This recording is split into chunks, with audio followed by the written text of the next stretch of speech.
My name is Joseph Wunderlich, professor of engineering, architecture, and computer science. This is an architectural engineering course, green architectural engineering. This lecture is also used for some other courses too. This is on site design. Screen. So we are in Elizabethtown, Pennsylvania, on the planet Earth.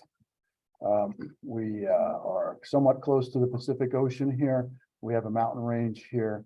If you fly at high altitude to Europe or around the globe, you'll see that you take off and you look back down and you'll see a marine layer that tucks up against the mountains here. And that determines a lot of our weather. We're inland enough here that we don't get nor'easters, typically that crush the coast somewhat and dump a lot of snow. We're not high enough altitude to get the really deep winters that you would find at a little higher altitudes. And so it's pretty mild where we're at. And the students have a project in this particular course where I'm recording this, where they're going to be in groups of 3 and they're going to design a new campus for our college, which is turning into more of a university now with a number of colleges. It's still called college. Okay, so this is my website. I've been here, this is my 24th year at Elizabethtown College. I was a professor at Purdue before that, and IBM research and built buildings for a long time. But I'm 61 years old, and so we're in architecture here, and this is my lecture series and a bunch of stuff here. Syllabi, I've taught 40 courses, and we're in this course right here.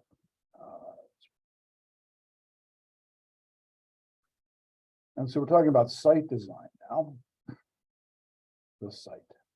So I'm going to work off of the PDF so I can click on things, and then eventually I'll upload onto the server and it'll be an MP4 and it'll be on my YouTube channel as well.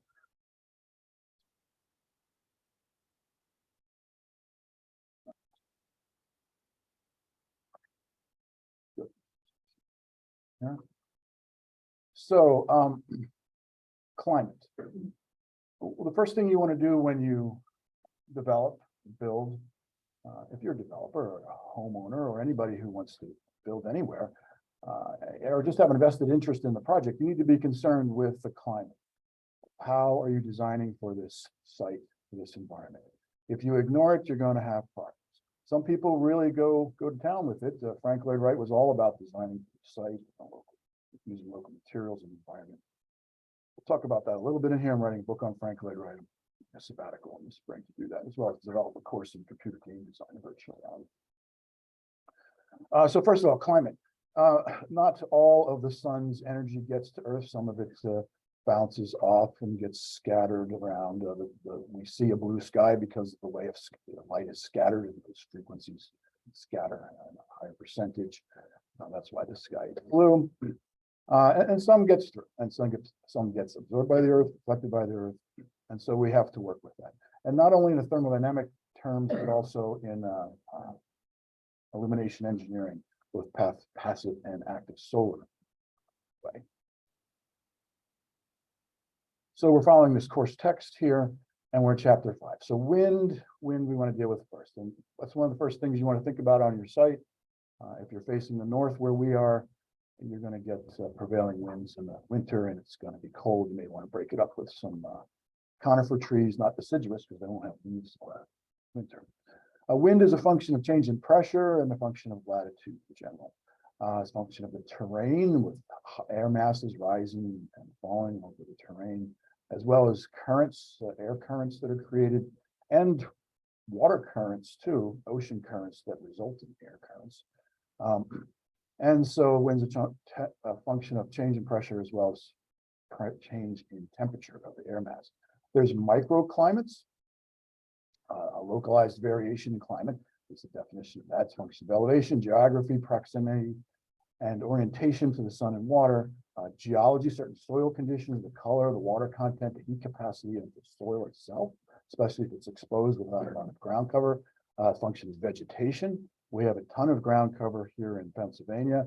There's other places I've lived in that's not so much. So lots of flash floods in Texas, and a lot of that had to do with lack of ground cover when I lived in Texas.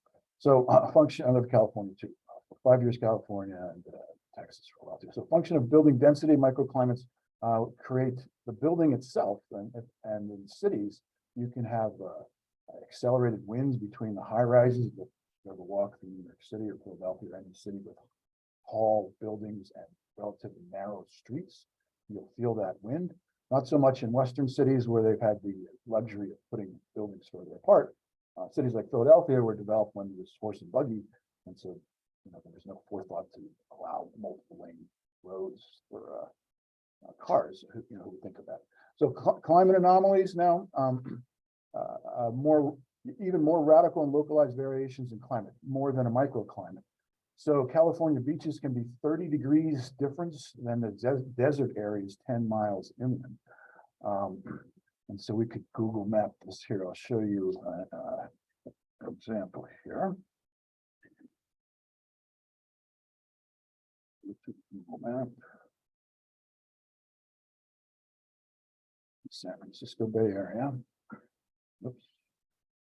San Francisco.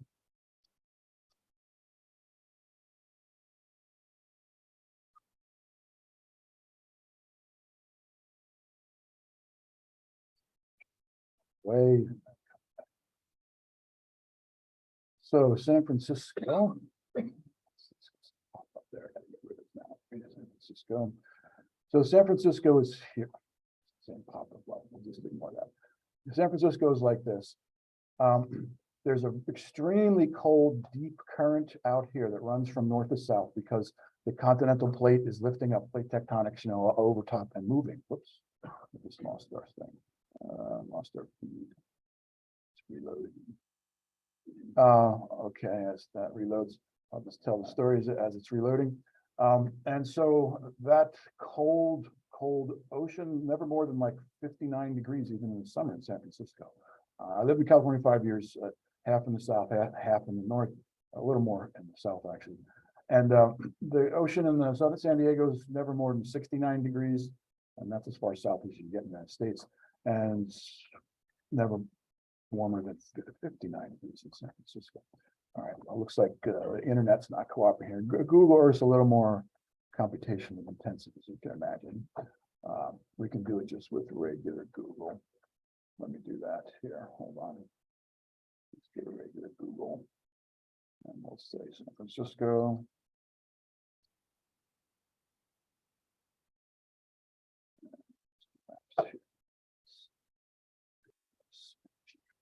Computer to cooperate. So again, Pacific Ocean, deep currents, and it's a big circular thing, the Pacific Ocean.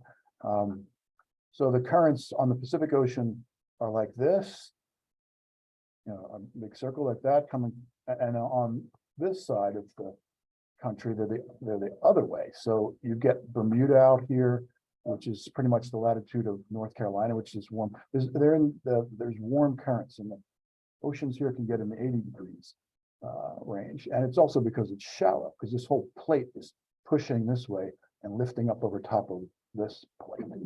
You can't see the tectonic plates there. I won't bring them up here, but you get the idea here. So let's see, San Francisco again. Where is it? Type it in again.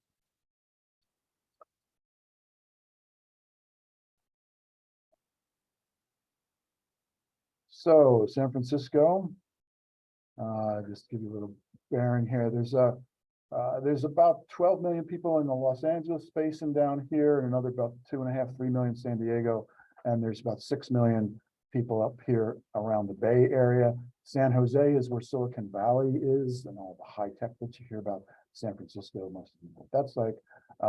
And then Stanford's over here, and Berkeley's over here. And I worked at a consulting engineering firm here, and then I did consulting engineering and environmental and structural engineering, a little bit in illumination too, for a number of projects, mostly schools, elementary schools in San Francisco, a college dormitory down here in Santa Cruz, Bay Area rapid transit. And anyway, so the point of this story here is I lived right here in San Francisco, right here, and I would commute to out here, and it was a 30-degree difference in this amount of time, or in this amount of distance. And it's because, and it wasn't always like that, but when the hot air heats up in the desert, it gets very hot in here, and the hot air rises and it starts sucking the air this way off of the ocean, off of the cold ocean, and brings a fog over it. So the fog creeps in, and when the fog sits over San Francisco, it's much colder because the ocean's much colder. And that's why it was 30 degrees. It made for beautiful sunsets when you come back and over the bridge here. It's not the Golden Gate Bridge, it's the Bay Bridge. But you could see the fog creeping over the Golden Gate Bridge and through the Golden Gate Bridge here. But anyway, that's an extreme variation. There's other variations I can talk about here, where you get an inversion layer down here because of the mountains and the way the air does not move much, and you can lock in different types of pollution. But that's for other courses to talk about that we have in environmental engineering. People that talk just about that, lecture just about that. So let's go back now to like here, PowerPoint presentation. Went. Okay, so we're in here. So microclimates. And I just talked about this here. No, you can look at later at fog over the Golden Gate Bridge. It's pretty, and there's climate regions. So we have 17 in the United States and Canada. We want to design for those. And we're going to look at certain case studies. We're not going to look at all of them. And the students will have projects in here. They're going to design for our region here. But they need to understand some of these other regions as well and how to design outside of our region. A degree day, it's a kind of odd unit. It's actually not in days. It's not a day. It's for, so many degrees days for any one day equals the average temperature minus 65. And then it's positive if you're cooling and negative if you're heating. So you have like cooling degree days and heating degree days. So for example, if your average is 62 degrees Fahrenheit over 24-hour period, your degree days equals 62 minus 65 equals -3. So today, just today, that day has 3 heating degree days. So it's a goofy unit, but I didn't look at the history of where it came from. It's just what we use. So the units are strange. Okay. So this is us. Now we are grouped together with also not southern Indiana, but most of Indiana actually, and parts of Illinois and Iowa, and then it gets certainly colder up here. Now, this is a generalization. When I taught at Purdue, out here in the winters were a little more harsh. We'd go down to 20 below zero, and the lake effect winds would make the wind chill really nasty. However, it was very dry. The winters were longer. But anyway, this is our region for what we are designing for.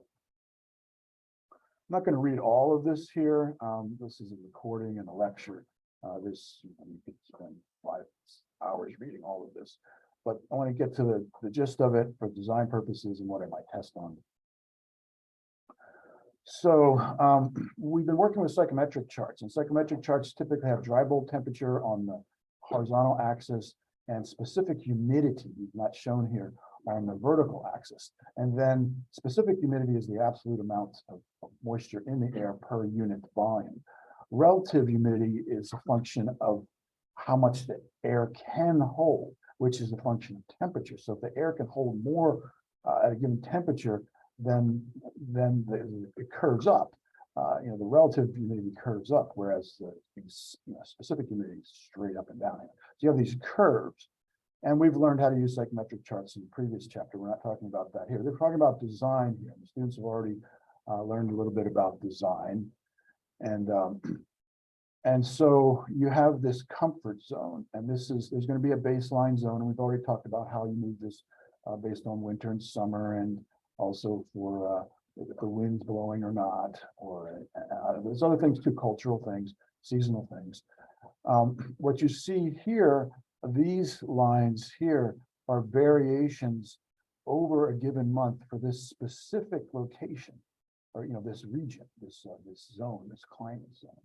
And so for each month, there's a variation here of statistical temperature and and humidity on this graph as a plot. And then you're still worried about this comfort zone for overall design. You don't want to design for 1 month, but you may shift this zone depending on if you have things piled up down this way or up this way. And so we'll take notice of that. We've already talked about the different general areas on this chart, and we'll come back and look, time permitting, in more details of this. And students will do this with their projects too. The project. And so you see priorities here. You have priorities, some of them are obvious. Keep hot temperatures out during the summer. Yeah, okay, it gets hot here. Protects from the summer sun. Okay, as it's hot. Use natural ventilation for summer cooling. Yeah, okay. And then some more data here. So this is still Pennsylvania. And by the way, this is a certain, it doesn't have it on here, but there's a certain atmospheric pressure for this particular location on average. I mean, the psychometric chart is generalized, but if you pick specific cities, it'd be a function of the atmospheric pressure. If you got a specific psychometric chart for HVAC design, you would be different, even if you were in the same region here based on altitude and pressure. Just a little bit different.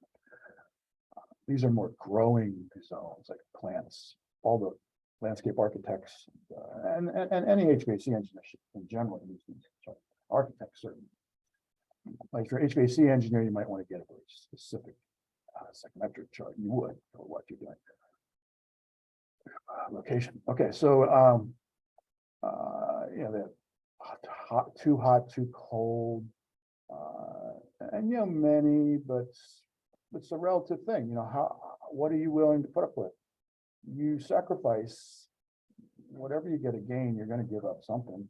I lived out west for a long time, and I still spend a lot of time out west, but I love the seasons. I know the vegetation and the trees here. I don't like January in Pennsylvania and half of February and half of December, but I escape lots of the time. So, but anyway, what is too much? What is too hot? What is too cold? These general variation, that's qualitative. This quantitative down here is actual statistical data on temperatures. So you can see the fluctuations per month up and down. And it's degrees Fahrenheit here on centigrade here, you can see. Relative humidity, and you see this is this highs and lows, like if you do medical testing, blood testing, you have an average high and low, and we're above where you would want to be for comfort some of the time, and humidity a lot of the time, because of that marine layer mostly here in Pennsylvania. Wind speeds really aren't so bad. Cold winter, though, coupled with the cold and the wind together, can be nasty. The days of sunshine, for a number of reasons, passive and active solar, as well as thermal gain, direct thermal gain. That annual sunshine, and then here's these degree days. So 5650. Well, that number doesn't mean anything unless you start comparing it with some other places. So we're going to compare it to a couple others. And cooling degree days 988. So this is for us and everybody in this region here. So climate region 3. And this is a reference city, Indiana, or Indianapolis, which is about right. I've been there a number of times, so that's about right. That's Indianapolis is not the very north part of Indiana. Okay, so just for reference here, which I mean, there's a formula for conversion, right? 9/5 thing plus 32 or something like that. Add 32 and then 9/5 times it, right? Something like that. So 32 degrees is 0 degrees Celsius, which actually makes more sense to have that. And metric system does make sense. None of you in here would remember, but Jimmy Carter, a great engineer, questionable in some of his politician, unfortunately, including what he did and the Fed did at that time with interest rates much more than they're doing now. But anyway, Jimmy Carter was a great engineer, nuclear submarine commander, and is a really great guy still to this day. But some of his ideas, like he wanted to force everybody in the United States to go metric. And we actually started doing that when I was in high school. But it just didn't work. The building industry is too many materials inventory, the buildings and roads, manufacturing, the cities, all of our tools. You would have to re-engineer the entire country. And you could have done something like that in the 1800s, but it just wasn't feasible. So now we're stuck with a not metric system, although most of the world still does use it. So they picked it up. Okay, so here's ranges, maximum wet days. This is a lot more statistical, got a lot of curves. They're the same kind of information we just had. This is from, where's my reference source here? Oh, this source no longer on the internet. Yeah, I checked it. Updated this section. Okay, so now let's look at Phoenix, Arizona. Anybody ever been to Arizona? Okay, New Mexico, Southwest Texas, West Texas. It's different. I mean, culturally certainly different, historically different, but it's super hot during the day. Even in the winters, you get hot. The sun is blistering hot when you're out in that sun. But if you just get in the shade, you can cool off even if it's 110 degrees, because there's not a lot of wind and there's very low humidity. So you can perspire very easily. Again, evaporative cooling, just a slight bit of wind, even without the wind, you can perspire and get the heat off. You can radiate the heat off of you very easily. We get very uncomfortable up here in Pennsylvania, even when it's 80 degrees and humid. And believe me, it's much worse down in Florida, and I live in Texas, especially on the Gulf Coast. I didn't live on the Gulf Coast, but the humidity really gets you. So anyway, you talk about comfort, you really want to think about that in this design standard. But let's just compare the two statistically here. So up here we have Pennsylvania, let's look at degree days. We have 5,000 is heating, 1,000 cooling. What about Arizona? Is it going to be surprising? So we had 5,000, 1,000. Well, it's much more cooling, almost 4,000 cooling. We only had 1,000. We were at 5,000 as for heating. And you say, what? Why would you even bother have to heat Arizona? Well, you have an effect where the atmosphere is very thin over the desert, so it doesn't retain the heat. And all the heat escapes to the atmosphere at night. And so if you're in the desert, you can freeze to death in the middle of the summer, even if it was 120 degrees. I mean, you could freeze at night in the desert, even if it was 120 degrees during the day. And so you do need heat, and you want to think about that. And that's like a moment or a small scale fluctuation that in temperature. I mean, if you're going from 30, below 32 to 120 in one day in a 24-hour cycle, and we don't do that in Pennsylvania. Well, that you have to design for, and you can use it to your advantage too. If you have some method to capture that heat naturally during the day, which is ridiculous, and let it out naturally during the night, well, that would be great, wouldn't it? Well, it's not a new idea. The Egyptians did this with pools of water, black painted bottoms on it, and then had the water circulate into the building, because water has a great thermal mass. We'll talk about thermal mass and the absorption capabilities of materials, and you use that for your design. And we'll look at that here too. And we have things called like a trome wall. I want you to understand what that is. It's a special wall just for doing this heat storage kind of thing. Night flush cooling, different things that you wouldn't do in Pennsylvania, but as an architect and an engineer, you should be able to design for anywhere. If you're in a large firm, any of the big large firms, New York or anyway, Chicago and Illinois, you're going to have commissions that are outside your region, and you should know how to design for that too. And so there's those fluctuations. You just see how high the curves are. This is Arizona. Big fluctuations. And then now here's another climate. This is Florida. Florida, and the tip is actually different than others. So I spent 3 weeks camping down here in 1980, was it? That was a mistake. Went with a college trip. There's a whole story there, but we camped, and and we started out up in the northern Florida, and there was a freeze around. It was Christmas time. So we drove down from Pennsylvania. We thought, wow, what's gonna, we just bring shorts. It was freezing. And then even until we got way down here, where it's actually more tropical, great difference. Well, but on an average, let's just look, we'll look at this region down here and look at these ranges. Look at this graph here. Let's look at each of these three graphs. I mean, look at this cluster of lines here. Everything is pretty hot, warm or hot. And yeah, it got cold. It was a freak thing to get down here. But again, this is southern Florida. Northern Florida would not be skied up here. But this is southern Florida, which is very tropical down that way. You know, south of Miami, the Keys, Naples, the Everglades. So think of that cluster.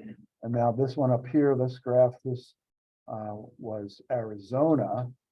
And so, I mean, look, that's kind of all over the place. It gets super hot, but it gets cold too, right? And then Pennsylvania, we're kind of clustered over this way. So Arizona is clustered up this way. I mean, Florida's clustered up, more this way. Arizona was all over the place because of that lack of storage capacity in the atmosphere to hold the heat, and its fluctuations kind of all over the place. But generally very hot, generally very warm most of the time. And it's a nice place to be in the winter. I love being in Arizona in the winter, Texas in the winter, and parts of California where it's really hot in the winter. Summer, not so much. And then California too. In parts of California, you go inland 5 miles from the ocean and it's very hot. As I mentioned, Northern California, it's worse in Southern California. Death Valley is not too far from the ocean, really, relatively speaking. And that's burning hot in California. So see the variations, understand the variations. We saw so Arizona, Florida here, and Pennsylvania, Indiana. There. Here's Harrisburg versus Phoenix. I just put them up here so you could see. Just make that a little smaller so you can compare. So just look at the weather. They have a rainy season. You think of rainy seasons and monsoons with South Pacific tropical islands and things. No, we have a rainy season in some of the climates in the United States too. California and the Southwest. It's go down a little more here. It's very dry here, and there's a drought, a serious drought right now out west, like a 500-year drought. The reservoirs are drying up. Most of the water that's drinkable comes down canals from Colorado. There's very little groundwater in Southern California. Northern California is pretty well off. But oddly enough, what happens is there's water rights out there, and again, the politics of it, but I worked a little bit for the San Diego Planning Commission after working with developers in Texas and California for a while. And one of the things I learned was there's political battles over water rights, and there's twice as many people in Southern California, so they'll put a proposition on the ballot. You can get a proposition on the ballot that gets voted for with just about anything. Something. You get enough signatures, you can get it on the ballot. And what happened is all the people in Southern California voted the water rights away from the people in the north because they said, well, yeah, we need it down here, so that we just have to let more down here. But it was a statewide proposition. So you got to argue the fairness of that. So 2/3 of the people with a skewed need that vote away the rights from the people in the north. But this is what, so you have water problems out west and water regulation. You can only water your lawns on certain days. If you're a landscape architect or just an architect too, engineer, you need to limit your water usage in the West. It's a critical thing. It's very expensive. You pay per gallon for water. And so, look at this gap here. Now, Pennsylvania, we don't have water problem. Even when you say there's a drought, I have a little farm with surrounded by Amish and Mennonite farms, several hundred acres around me. And they're saying, well, we have our crops, but they're not growing as fast. It's a drought here in Pennsylvania, but it's still green. They still have a harvest. There's places in the United States and in the world right now, worse than us, where plants are really suffering. And so those are green bars of moisture. And then look at the temperature variations here. So you have max temperature range here. So we get up here, we can get occasionally 105-ish, 6-ish. It's rare in Pennsylvania, Harrisburg. But that's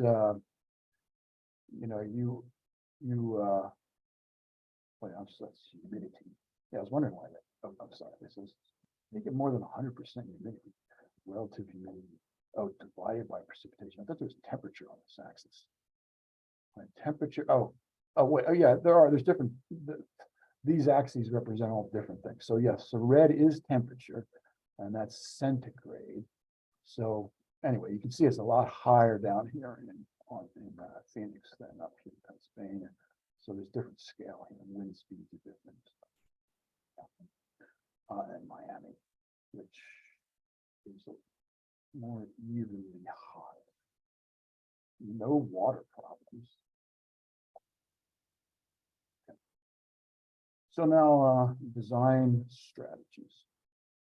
Now there's a million things here, and I'll just randomly select things. But this is a very nice section in the book that you could almost design completely around. I give this is an advanced course where I'm recording this, so the students are getting a lot more than just these little snippets.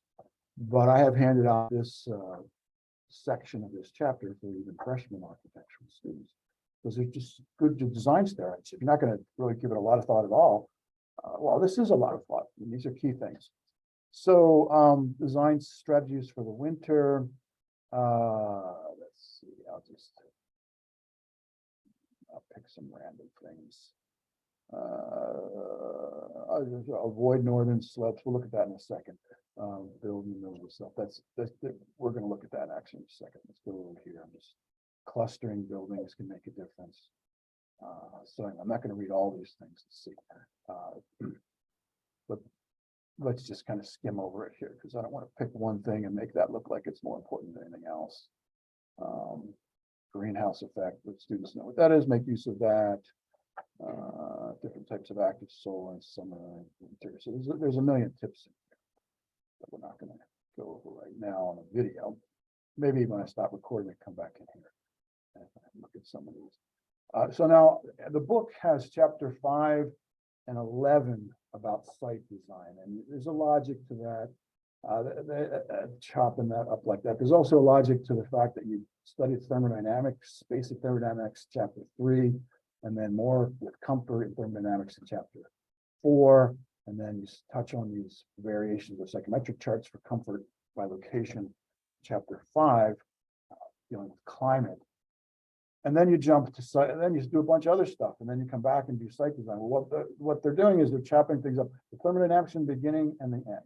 So thermodynamics, the basics that you need just to understand site design and basic principles of building design. And then in the end, you come very specific, specifying a nice tight envelope and good HVAC systems. And there's also several chapters of lighting design in here, passive and active solar lighting. So you have to balance all that. And so the book jumps around and doesn't have like all the lighting together and all the thermodynamics together and all the site design together. And it's a little annoying if you're trying to make sense of flow, but it makes sense if you read the whole thing as a volume. So anyway, so we're looking at site design now. We just looked in chapter 5 at region 3, 11, and 16, Southeast Pennsylvania and also Indiana, and Arizona and Miami. And then D, I didn't have a specific case study up there, but there's also in chapter 11, they talk about this mountain region. So I didn't put mountains in there. And so there's 4 different things here. So the 3 that we already looked at, and then one we haven't looked at yet is the mountain region. And then how do you site your building? So what do you want to do? If you have northern winds, so if you have a hill, this is a hill drawn kind of roughly here, and here's a section of it. This may be a little easier to see. So, for example, A, what are you doing with A? This is southeastern Pennsylvania. You tend to want to put it on a slope that is not north facing. So we have this problem here in Elizabethtown College where most of the colleges are north facing. And the students know that all these students are not freshmen, so they know what it's like walking in the wintertime when the wind's blowing. And that wind's typically coming from the north, and the campus is north facing. Now, some of the undeveloped part of the campus is actually slopes down to the south, up Cedar Hill and up there. Some of the students know what that is. That's some raw land we haven't developed yet. But for the most part in Pennsylvania, you want to be on a southern sloping hill. Okay, that makes sense because we're temperate climate. You don't want to be have that northern wind blowing at you. But you want to take advantage of the sun most of the time. It doesn't cook us so much here where we need to block from the sun. Well, who's over here? B. So you look at B here, that's Arizona. Well, you're getting yourself out of the sun there. You don't want to be facing the sun. You want to be down, sheltered from the sun. And then the others are variations of that. D in the mountain climates, you really want to be shielded from the northern. You want to get the sun all the time if you can, but you really want to block that northern wind if you're on top of the mountain in Colorado. Here's another thing we need to learn about too, is ID versus ED. And so internally dominated buildings, big buildings with little solar heating potential, internally dominated. So, you know, a sphere would be the, you know, mostly all, you know, it would be interior dominated. A big cube, a linear snaking kind of building would be, you know, not internally dominated. It's going to be interesting. So some of the things the students want to do, and they're going to do this in Revit, it might be a specific project that I think I might ask for that, is just show the solar window through the sky dome. So if you imagine in 3 dimensions a dome over top of you that defines, you know, all of the space, and then where does the sun track across that? So there'll be bands where the sun goes, and it'll range from the you know, the highest in the sky in the northern hemisphere, the highest in the sky on the summer solstice, and the lowest in the winter solstice, and then it'll be, you know, right in the middle on the equinoxes, the vernal and autumnal equinoxes. This is something that was in an older edition of this book, so I've been teaching this course for at least 10 years, and the first edition had a nice section just on designing the shade, like how close you put a tree to your house and what kind of shade you'll get out of that. And we'll talk about that a little bit later with natural shading. You know, passive cooling, passive shading, passive heating and cooling. A tree is a perfect thing to shade the sun. Now, what kind of tree would you want?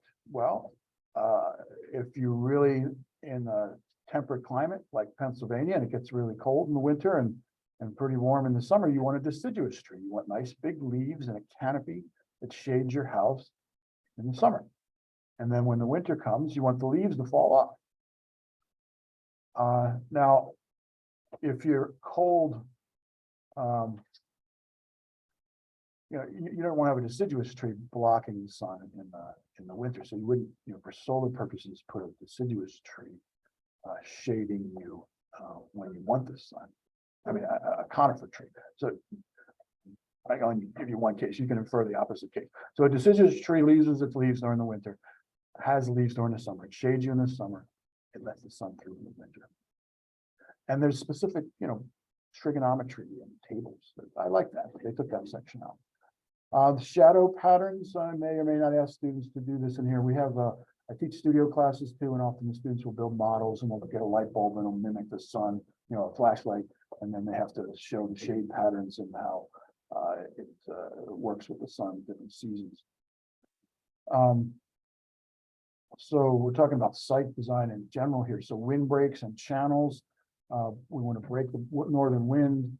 I'm going to go pretty rapidly through this so we can not have more than an hour recording here, and then I'll come back in. We have a whole other lecture dedicated to site design, and I want the students to start breaking into groups. If we have time, we might even walk out to this project site, or very at least scan around in Google Maps and look at the master plan for the college as well as the borough and the county. But anyway, so let's go quickly through this. There's other things you can do on the site. Windbreaks and channels. You want to break, you know, stop the northern wind.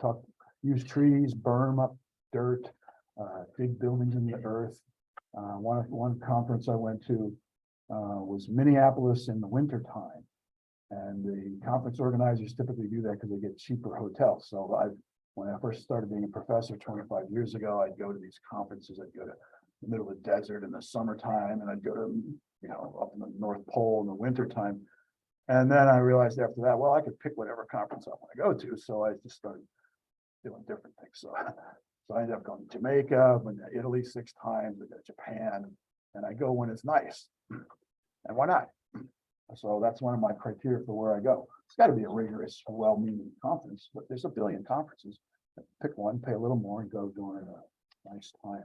Life's too short not to do that, in my opinion. So anyway, hot, humid climates, channel the wind. You want to use trees strategically, canopies we mentioned. We mentioned that before here. And then water features. Now this is something, and we talked about it here. I really think we could use a fountain in the middle of a nice, like, Italian like piazza or Japanese too. The water features, not the piazza, but a water feature in our quad. Our main quad here is somewhat desolate, and it has one big solid wall where they built the new Masters Center and didn't break up the facade of the building, connecting a couple of buildings. It's nice now that we have big trees there, but when it first went up, it was a monolith, and I think it could have been just broken up a little bit more, and a water feature base. But anyway, so you could do different ways of doing that. You can make use of streams. We have the creeks going through here. Pennsylvania has naturally flowing creeks, which is nice. Not so much in Indiana because it's so flat. And really not so much in California at all. Most of what they call as the rivers is just a drainage ditch made of concrete. So springs, natural springs, drinking water, potable water, talk about that in other courses. Man-made potentials, fountains, canals, ponds, pools, whatever. And soils, now we're still talking about the site. The students learn in other classes too. This isn't such a big deal here, but you can have liquefaction where the soil will act as a liquid if you get the earthquake waves coming along, the S&P waves, more the highly vibrating wave, not the big thrust wave that comes first. But for example, I experienced this firsthand and had to deal with this in structural engineering in California. There's sediment in places around the bay, and also infill from 1906 earthquake that they built on, not compacted. And that soil liquefied, or there's liquefaction and act like water. And so even though there was an earthquake in 1989, and epicenter 90 miles away in Santa Cruz, propagated up the peninsula through the rock of San Francisco, went across the bay and knocked down most of the Nimitz freeway that was built on sediment and killed 60 people. So you want to worry about your subsurface conditions, especially if you're doing structural engineering in earthquake areas. And sand versus clay, I've talked about my own personal project here in Pennsylvania. There's a mixture of sand and clay, and I made special foundation, extra reinforcement because of dissimilar soils. Steep slopes, you got to worry about. Of course, rocks you might have to blast. So these are all things you need to worry about for your site. Erosion considerations, steep slopes, sufficient vegetation. One of the reasons I've heard that we have deer hunting in Pennsylvania, and there's lots of decent people here who love to hunt. We get a bad rap for people, everybody has guns, but most people are responsible hunters who have them.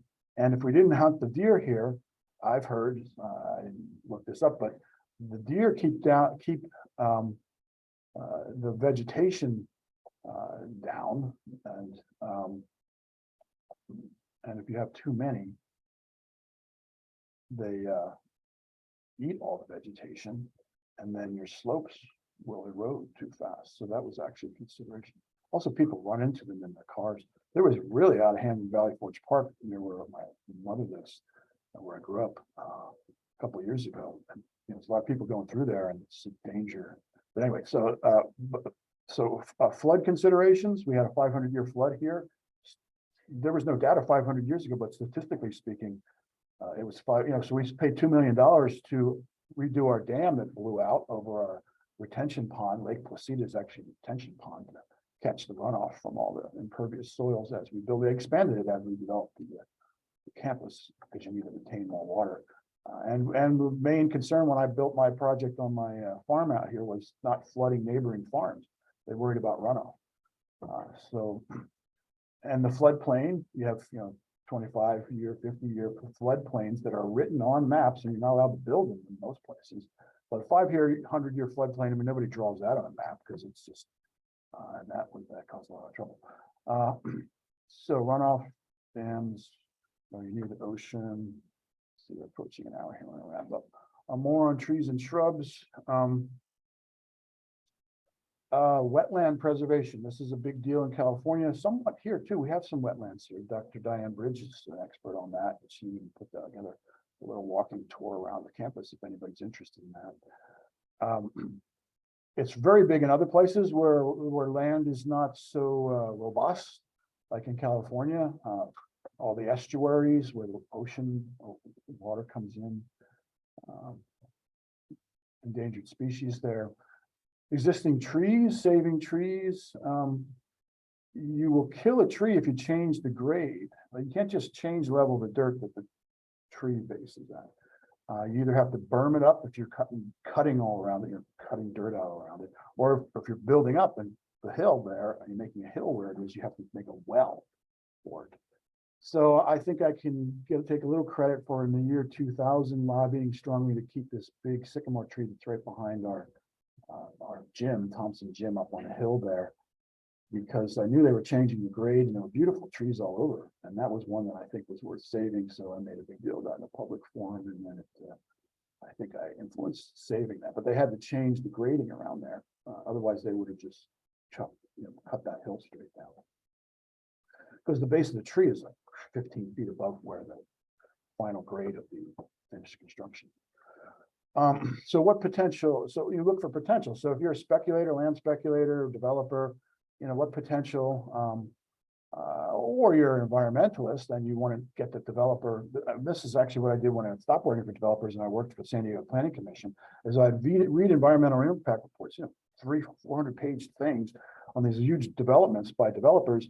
And right away, they have to spell out what the environmental impact is. And it's obvious to everybody what they are, but they have to have mitigating measures. So I would look at the mitigating measures, and I would write a little summary that would go to the elected officials on the planning commission. And then they would, take my recommendations, or depending on their political tilt, maybe throw them out. But anyway, you may be creating wetlands to mitigate the fact that you are impacting an area poorly. You may be creating an arboretum, an aviary, gardens, food, also parking projects. And so consider the tree hardiness, growth rates, trees, lots on trees. Hazards on site, nuclear fallout, radon. It's a naturally occurring decay of clay, the radon gas we have around here. Asbestos is still being put in buildings. We talked about that in other chapters here. It's bad, but if you control it, if you keep it from becoming friable, airborne, which you can do. It's not like COVID that people are breathing it in and out, spewing it around. It's in materials that if you keep it contained in the material, it's not going to hurt people. So the one way to treat some types of asbestos is to encapsulate it, where you just seal it in and leave it alone. It's actually be worse for the environment to try to take some of it out, because you end up drilling and grinding and making a big dust storm, and then it gets in, and then people will hose that down, and then gets in the water supply, the drain water, the storm water, and then dries up and blows around somewhere else. So, and lead, that's a problem around here in paints and things in the old buildings, and also leaches out of the soil. I don't know if you know that, but acid rain from the Midwest can cause lead into the streams around here, because you get these the gases that come from the combustion of coal mix with the water, and you get sulfuric acid rain, and then the rain comes down, the acid leaches the heavy metals out of the soil into the water system, and then it gets into the nature. It gets into the things that eat the bottom of the creeks, and then the fish eat that. You can end up with lead and mercury in fish because of that. I wrote a paper about that in an environmental course in the University of California, San Diego, when I was going there while I was working for the Planning Commission. But toxic groundwater, nearby carbon monoxide emissions, these are all things you should worry about. And if you're designing a building, noise, roads, airports, trains, teenagers, animals. That's funny, I wrote this. I've had teenagers now. Actually, well, I think I make more noise than my teenagers. I blast my music. Sometimes they ask me to turn it down. Well, now they're older, so yeah, there's things to consider. And we're almost done here. So, and if you're speculating too, you want to. I knew a guy when I worked for a big developer. I worked for just a few people doing a lot of big development in California. Large projects, but also large projects in Texas with a big company that were developers. And we had a separate company within the company, which just land speculation. So this guy that I'd hang around with, he was kind of buddy of mine. He was like 10 years old, and now it's my 20s. He would go from city to city, and he would just go to the planning commission and look at maps and try to speculate, where the roads may possibly go, where there may be airports or trains, and then buy tracts of land ahead of that with the, a potential big payoff. it's cheap land before anybody knows what's going to go on. You have prior knowledge. Okay, so I'll wrap up here quickly. So use laws, there's zoning, telling you if you can residential, commercial, retail, setbacks, building height restrictions. There's all site things you need to worry about. If you're going to defy that, you need a variance. Have to have an attorney help you with that, and go in front of planning commission. They'll invite all the neighbors, and then there'll be a big argument in a court case over it. I've sat in those. Master plans usually are referred to if they're around, if you want a variance. Our college has one, most universities have one, towns have them, cities have them. If you want do something new, you need to figure out what the master plan says, because somebody's already thinking about that place, and you may want to change it, and maybe for good reason. So the long-term plans set aside green spaces and things, and then there's state and federal laws, the DEP and for environmental, and Pennsylvania and EPA is federal. And then private things, if you have condominiums, you have CC&Rs and special regulations, retirement communities and things, or just any condo complex. There's a governing body. You pay into it for the maintenance as well as rules and things that can affect the price and the value of it. It's too strict. Individual property rights, deed restrictions. Oh, this is just something I did bidding on the farm property thing. I'll just show you here, these two lots here. So I bought this, and I was in somewhat of a bidding war, and I stopped the bidding by just putting in certain deed restrictions that pleased the owner, and then it will cut out the other bidders. And it wasn't a insidious thing to do. It was the people who owned over here didn't want other this agricultural zoning. They didn't want all the livestock running all over the place, kind of close to their house, because they didn't have any livestock in here. It was just that they owned this. And it wasn't, and it was a long story. The brothers and sisters owned it, and they were fighting each other with lawyers and things. So I had to get an attorney to put the bids in to deal with their attorney, because they were fighting with each other. But anyway, I gave them what they wanted, which was some deed restrictions that I won't have livestock. I won't use it for farming. And I also did a special thing to give them parking spots over here, and then put in an easement, drew in an easement so they could maintain their septic system, because their drain field actually goes into my property. They were worried about all that, so I stopped the bidding with all that. So, and then I built this model and built stuff, and I'll talk all about that here. But so I built this project, still building stuff. Oh, now this is a whole other thing I'm not going to go into. This is a whole other course, and I'm actually going to abbreviate this. But this is all on site design. I'm just going to click on these real fast here, because this is a whole lecture for another course. So, you have surveying that you do, and then you lay out your site, and your foundation has to be so low to the ground. And these are the subsurface conditions of my site, most recent project. You can see. So, I don't want people have seen, they just saw this in another class. So, you do core samples. That's always one of the first things you do. Understand composite materials with your foundations. If you're going to put steel in your foundation, do that. That's my son putting steel in there, and it's just the trenches and subsurface conditions for this model. This is a building built in Texas, just slab on grade. One built in California, slab on grade. You might run that the blast. I've never had the blast anywhere, because we did core samples everywhere we built, so we knew there wasn't a need to blast anywhere. And then different kinds of foundations depending where you are, how low you keep it on the ground, how much water you have to deal with. Slab on grade. This is a Texas project, one of 13 buildings.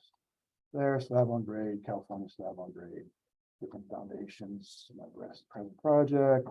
This is what you do in New York City, because there's a lot of sediment on top of a big slab of granite. So you have to make these pylons go down to granite and then go to high rise. And yeah, okay. So a little bit, that was 50, 65 minutes. All right, let me stop sharing here. And then stop recording.